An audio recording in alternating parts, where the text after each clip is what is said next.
Hello all, welcome to class 7 of HTML series. ఈ క్లాస్లో మనం ఇమేజెస్ అండ్ మీడియా బేసిక్స్ గురించి నేర్చుకుంటాం. ఈ క్లాస్లో మనకు ఏమేమి కవర్ అవుతుందంటే ఇమేజ్ ట్యాగ్ ఎట్లా యూజ్ చేస్తాం, తర్వాత ఇమేజ్ ట్యాగ్లో ఎట్లాంటి అట్రిబ్యూట్స్ మనకు ఉంటాయి, తర్వాత ఇమేజ్ ఎన్ని ఫార్మాట్స్లో ఉంటుంది, తర్వాత రెస్పాన్సివ్ ఇమేజెస్ అంటే ఏంటో చూద్దాం. సో ఫస్ట్ ఇమేజ్ ట్యాగ్ మీరు ప్రీవియస్ ఫాలో అయితే మీకు ఈజీగా అర్థమవుతుంది. మనకు బ్లాక్ ఎలిమెంట్స్, వాయిడ్ ఎలిమెంట్స్ అనేవి ఉంటాయి అనమాట. Void elements means like inline elements, అంటే వీటికి క్లోజింగ్ ట్యాగ్ అనేది ఉండదు. మనకి పారాగ్రాఫ్ ట్యాగ్కి, డివ్ ట్యాగ్కి ఎట్లయితే క్లోజింగ్ ట్యాగ్ ఉంటుందో ఇమేజ్ ట్యాగ్కి, తర్వాత హెచ్ఆర్ ట్యాగ్కి, సో ఇట్లాంటి వాటికి మనకు క్లోజింగ్ ట్యాగ్ ఉండదు అనమాట. సో జస్ట్ మనం ఇమేజ్ ట్యాగ్ ఓపెన్ చేస్తాము, వాటిలోనే మనం ఇమేజ్ యొక్క పాత్ ఇస్తాం. ప్రీవియస్ క్లాస్లో యాంకర్ లింక్స్ ఎట్లాగైతే మనం ఇచ్చినామో హెచ్ఎఫ్ పెట్టి సేమ్ టు సేమ్ ఎస్ఆర్సి అని పెట్టి ఇక్కడ ఇమేజ్ పాత్ ఇస్తాం అనమాట. So very easy. We will check how like it will work. Image tag real టైంలో రాస్తామంటే ఇమేజ్ ట్యాగ్ ఓపెన్ చేసి ఎస్ఆర్సి అంటే సోర్స్, ఎక్కడైతే మనకి ఇమేజ్ ఉందో మన ల్యాప్టాప్లో ఆ ఇమేజ్ పాత్ ఇక్కడ ఇస్తాం. తర్వాత ఆల్ట్ అంటే ఆల్టర్నేటివ్ టెక్స్ట్ అని అర్థం అనమాట. మనకి గూగుల్ ఏంటంటే ఇమేజెస్ని రీడ్ చేయలేదు. సో అప్పుడు మనం ఈ టెక్స్ట్ ఏదైతే ఇస్తామో ఆ టెక్స్ట్నే ఈ ఇమేజ్గా గూగుల్ ట్రీట్ చేస్తారు. Not only Google, any search engine direct ఇమేజెస్ని రీడ్ చేయలేదు. సో ఓన్లీ మనకి ఏదైతే ఆల్టర్నేటివ్ టెక్స్ట్లో ఇస్తామో ఆ టెక్స్ట్నే ఆ ఇమేజ్ యొక్క నేమ్గా అది అనుకుంటుంది. తర్వాత విడ్త్ అనేది మనకి ఎంత సైజ్లో ఇమేజ్ ఉండాలి, హైట్ అనేది ఎంత హైట్లో మనకు ఇమేజ్ ఉండాలి.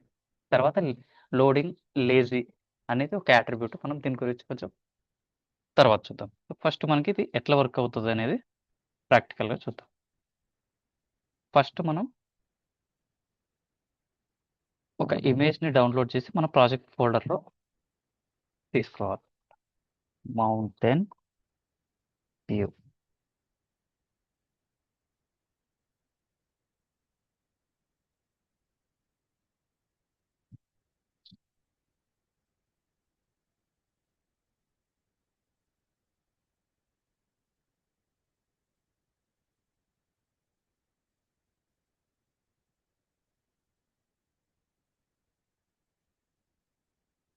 డాక్యుమెంట్స్లో మనం ఏ ప్రాజెక్ట్ అయితే ఇప్పుడు యూజ్ చేస్తున్నామో మై ప్రాజెక్ట్, మనం ఫస్ట్ నుంచి అన్ని క్లాసులు ఏ ప్రాజెక్ట్లో అయితే చేసినామో ఆ ప్రాజెక్ట్లోకి ఆ ఫోల్డర్ ఓపెన్ చేద్దాం.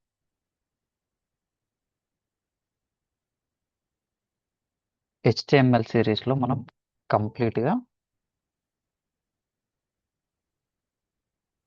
మీకు ఈ ఏదైతే ప్రాజెక్ట్ ఫోల్డర్ ఉందో అది కింద కామెంట్ సెక్షన్లో పెడతాను. ఆ PDF download, project folder download చేసుకొని మీ VS కోడ్లో కూడా ఇన్స్టాల్ చేసుకొని మీరు ప్రాక్టీస్ చేసుకోవచ్చు.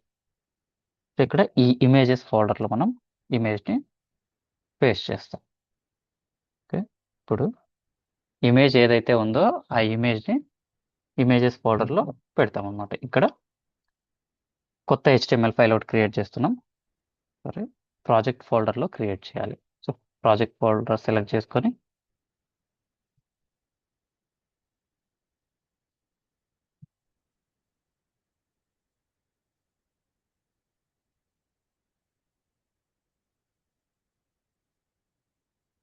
ఇక్కడ మనం images.html, ఇక్కడ మనకి స్కెలెటన్, HTML స్కెలెటన్ ఒకటి ప్రిపేర్ చేసుకొని ఇమేజ్ ట్యాగ్స్, ఇక్కడ మనం ఒక ఇమేజ్ని డిస్ప్లే చేస్తాం. మనం ఫస్ట్ H1 రాద్దాం. ఒకటి H1 రాసి ఇమేజ్ మౌంటైన్ ఇమేజ్ అని హెడ్డింగ్. సో దీన్ని ఒకసారి మనం రన్ చేద్దాం. సో రైట్ క్లిక్ ఇచ్చి open with live search. So ఇక్కడ మనకి మౌంటైన్ ఇమేజ్ అనేది వచ్చింది కదా. ఇప్పుడు మనం ఇమేజ్ ట్యాగ్ ఎంటర్ చేద్దాం.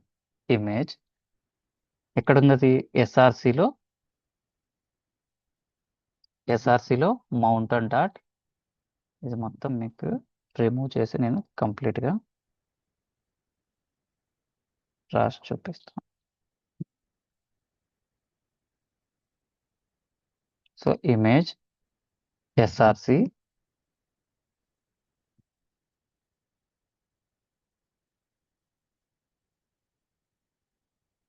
నార్మల్గా జనరల్గా ఇంతే ఉంటుంది మనకు image tag image SRC. So ఇక్కడ మనం పాత్ ఇస్తాం. ఏ పాత్? సో ఇమేజ్ ఎక్కడైతే ఉందో సో ఆ పాత్ తీసుకొని వచ్చి మనం ఇక్కడ ఇస్తాం అనమాట. ఇమేజ్ ఎక్కడ ఉంది? ఇమేజెస్ ఫోల్డర్లో మౌంటైన్ డాట్ జేపీజీ దగ్గర ఉంది. సో ఫస్ట్ మనం మౌంటైన్ డాట్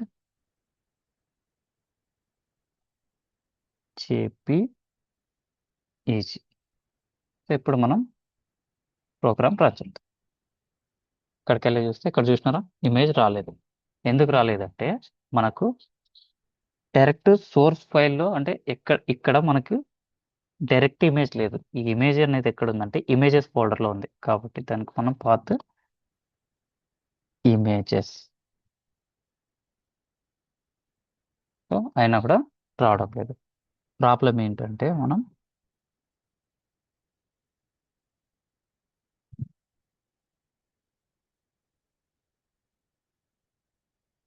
ఇక్కడేమో మౌంటైన్ అని రాసినాం, ఇక్కడ మౌంటైన్ అని రాసినాం. సో అది ఇష్యూ.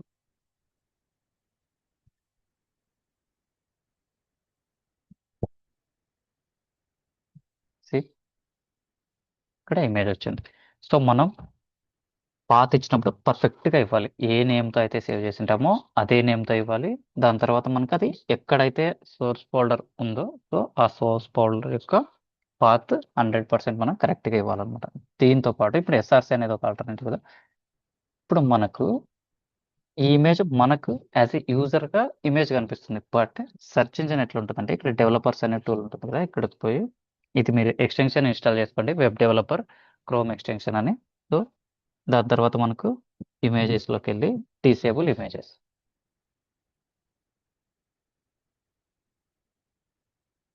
చూడండి ఇమేజ్ వెళ్ళిపోయింది. ఇట్లా మనకు సెర్చ్ ఇంజన్స్ ఇలా రీడ్ చేస్తాయి అనమాట. ఇమేజ్ మనకు కనిపిస్తుంది కానీ సెర్చ్ ఇంజన్కు ఇది ఏ ఇమేజ్ అనేది తెలియదు. అప్పుడు మనం ఏం చేస్తామంటే ఆల్ట్ అట్రిబ్యూట్ అనేది ఇస్తామన్నమాట. ఆల్ట్ అట్రిబ్యూట్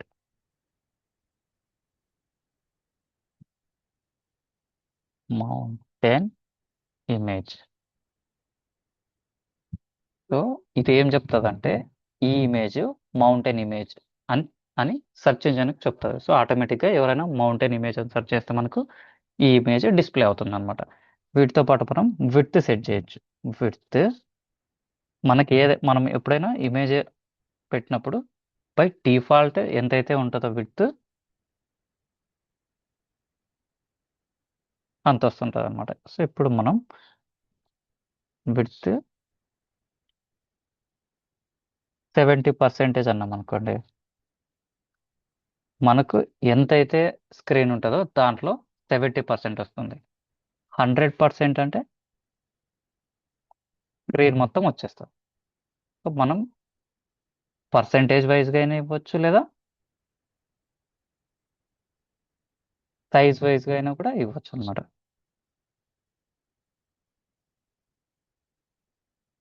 See, 50 పిక్సెల్,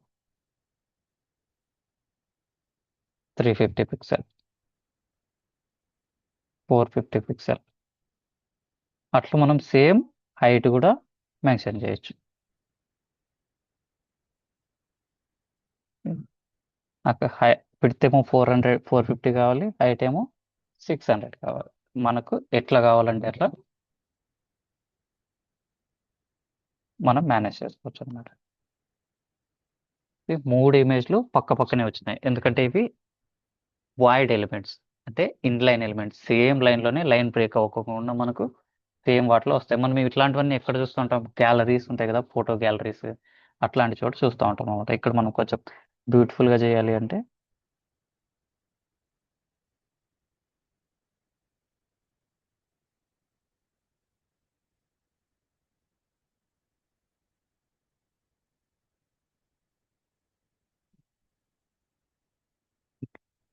కంప్లీట్గా మనం ఇది నేర్చుకుంటే సరిపోతుంది ఇమేజ్ ట్యాగ్లో.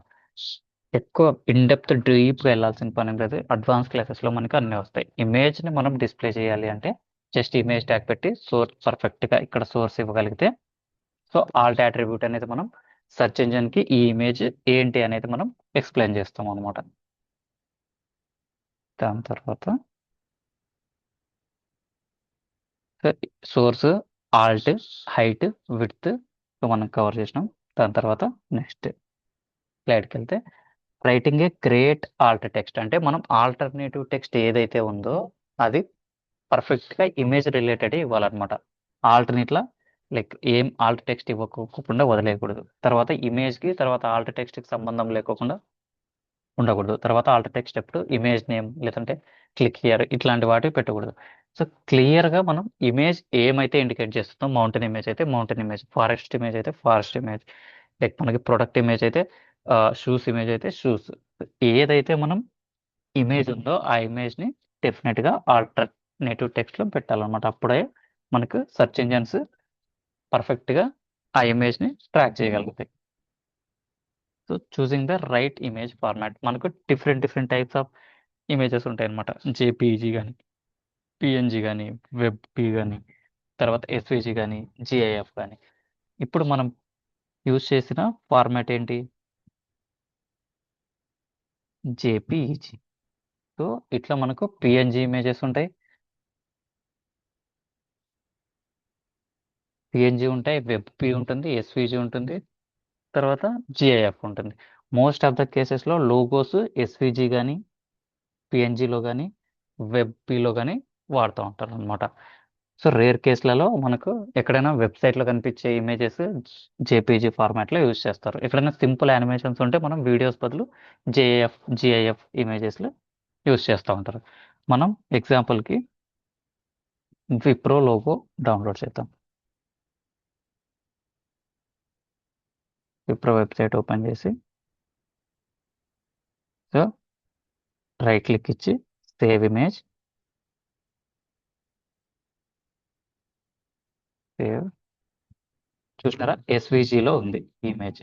డౌన్లోడ్స్లోకి వెళ్ళి లోగోని సేవ్ చేసి మన ప్రాజెక్ట్ ఫోల్డర్లోకి వచ్చి ఇమేజెస్ ఫోల్డర్లో మనం పేస్ట్ చేస్తాం. See? దాని తర్వాత ఏం చేస్తాం మనం ఇమేజ్ ట్యాగ్ ఇచ్చి SRC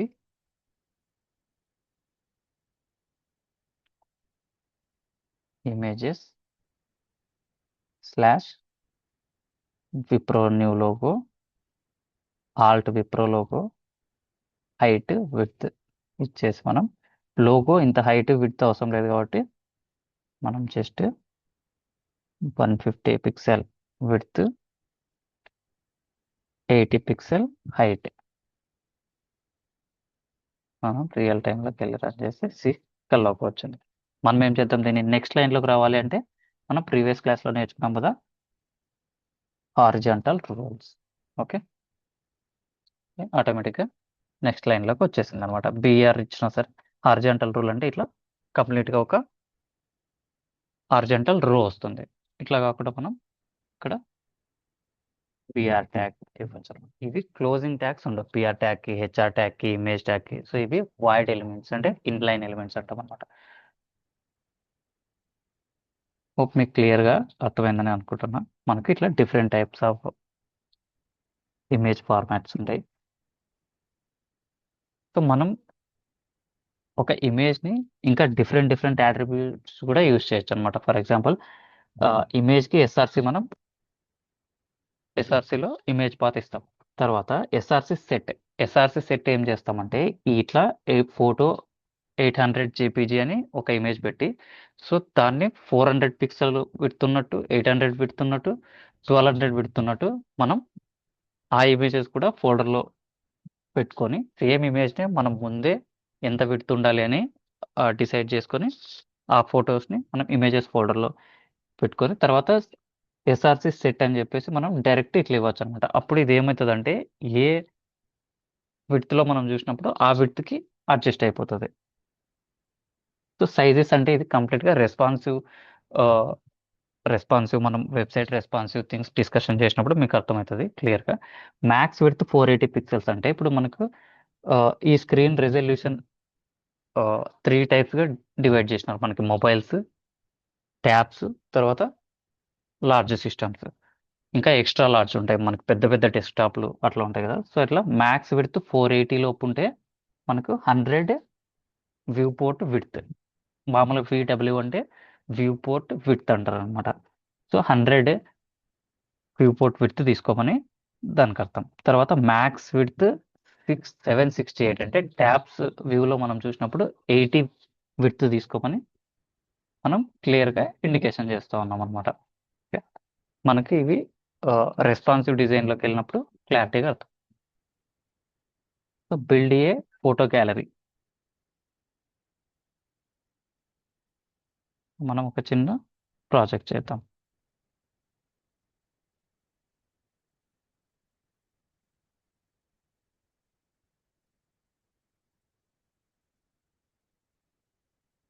photo gallery .html.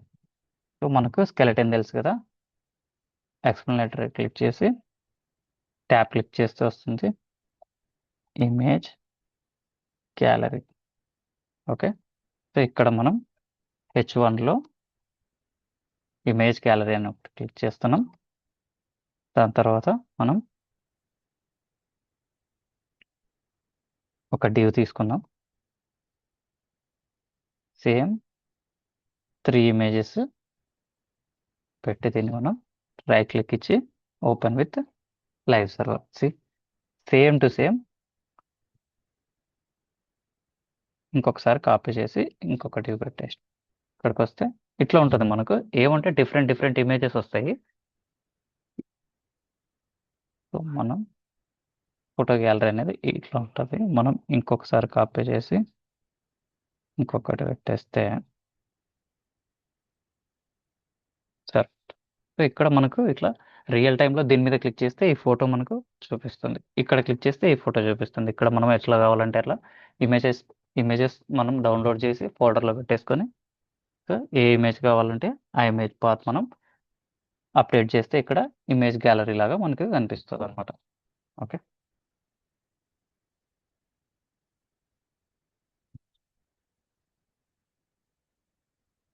So వాటికి పర్ఫెక్ట్గా ఆల్ట్ అట్రిబ్యూట్స్ పెట్టాలి. సిఎస్ఎస్ మనం ఇంకా స్టార్ట్ చేయలేదు కాబట్టి సిఎస్ఎస్ నెక్స్ట్ క్లాస్లో వస్తాయి అనమాట.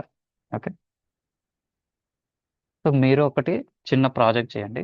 లైక్ హెడ్డింగ్ వచ్చేసి ట్రావెల్ వెబ్సైట్ అని పెట్టేసి H1 3 ఇమేజెస్ ట్రావెల్ రిలేటెడ్ పెట్టండి. ఒకటేమో లైక్ తిరుపతి, కాణిపాకం, తర్వాత శ్రీకాళహస్తి, అట్లా 3 ఇమేజెస్ టెంపుల్ ఇమేజెస్ డౌన్లోడ్ చేసి మీ ఫోల్డర్లో పెట్టుకొని ఆ పాత్ ఇక్కడ ఇవ్వండి.